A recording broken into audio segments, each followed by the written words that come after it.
Hi everybody, we are on to day 3. As ever, got me brew just in case. Hope you're all doing well. Hope you're all managing to get some little snippets of Vlogmas, or not if that's your thing. Whatever it is, hope you're doing okay. Still a bit croaky here, but I'm getting there. Back to work tomorrow, so normal service is resumed. So I was on my sewing virtual last night, so virtual with Alison and lots of other wonderful people. Oop, little cough there. And I was working on this. So I'm doing a little collaboration with Alison at Sew Like Dotty. I was trying to keep it secret because I thought I was supposed to, but she announced on her vlog today that she's doing the collaboration with me. So it's the Charlie sweater by Atelier Jupe. The pattern was kindly gifted to me by Andrea at Beyond the Pink Door, part of my role as a Sew Inspired ambassador. But the actual fabric I purchased myself, as did Alison, and it was part of a kit. So the pattern doesn't come with it, so we got gifted that, but you know what, the Atelier Jupe PDFs are really inexpensive. This is, gosh, the 5th or 6th Atelier Jupe garment pattern that I've used. I really enjoy using them.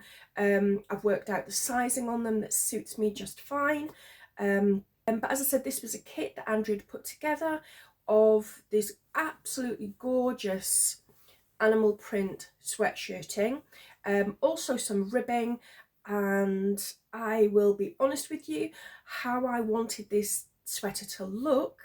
I didn't use the ribbing, I've used all the self fabric, and what I was most delighted with is that I went for the smaller pack size, so you could have 1.5 meters or 2 meters. I went for the 1.5 meter pack size, hoping that I'd be able to squeeze it out, but I had the ribbed fabric that I could use for the cuffs, neckband, waistband if I needed to.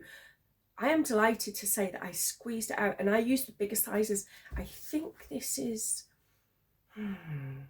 is this the size 20 or 22? I can't quite remember, but it's one of the bigger sizes that should actually have been more fabric, but I managed to get this out. This is the V-neck 3/4 length. I'm not going to show you it completely. I'm going to save that for the reveal, which is coming up towards the end of the week, and I'll give all the rundown, all the details there.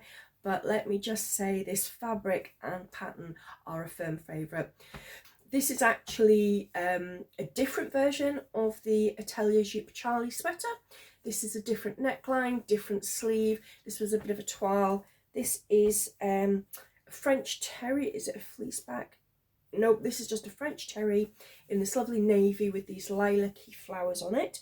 It's been in my stash for a while. I got it from somebody else's de-stash, just waiting for the right pattern. And when I saw the Charlie, I thought, let me toile it in that. So yes, if you're interested to see how this turned out and what it looks like, pop back at the end of the week.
Chelsea Casual Bolero.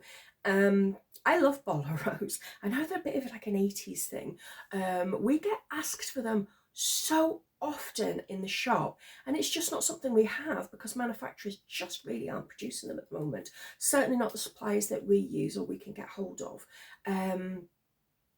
But I think they're just a really handy throw on. I tend not to like if I wear a jumper, that's fine, but I don't want like a zip up or anything. So I went for this. It has lots of options of the length of it. You can have a high crop. This is the long crop, so it kind of comes in just about waist level, and then there is a lower version which is high hip. There are options to do the band, which I have done, and also just like a turn back facing, so you don't see that. I just thought it looked a bit funky with the banding. And there are sleeve length options. You can just have it as a cap sleeve, a short sleeve, 3/4 long. So many options, as with all Ellie and Mac patterns, so it's a really big bang for your buck. And this week, starting today, it's going on weekly sale. Usually that comes in about, you know, a couple of pound. But yeah, go and check it out. I'll pop a link somewhere along the line for you to, you know, pop over and have a look at that. But let me show you her in the flesh, as they say. So it's hard to see because of the colour. I've got Norma wearing it here. So say I've gone for the long sleeve option. So it has a cuff.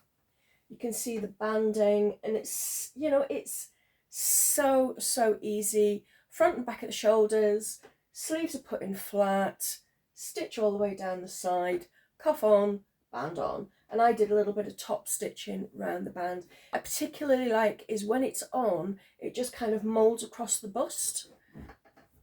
And if I turn around, you see the back of it as well.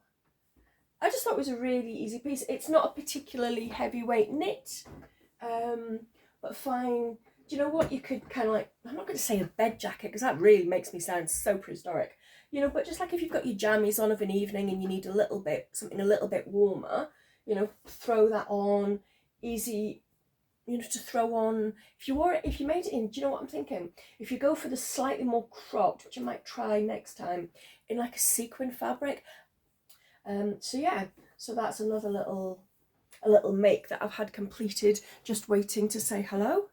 And the last thing I'm going to show you today is my advent calendar. So day 3, as I say, I film all of these on the actual day because I really enjoy my ritual of advent calendar opening, and it has to be on the day. So I can't pre-video anything, and I think it's just me, just how I do it. It's called a Chaco Ace pen. So fabric marker, use them all the time. Actually used it quite a lot on that Charlie sweater make. So I do like these. It's gonna go up here because that is where all my fabric markers go. I will see you back here tomorrow.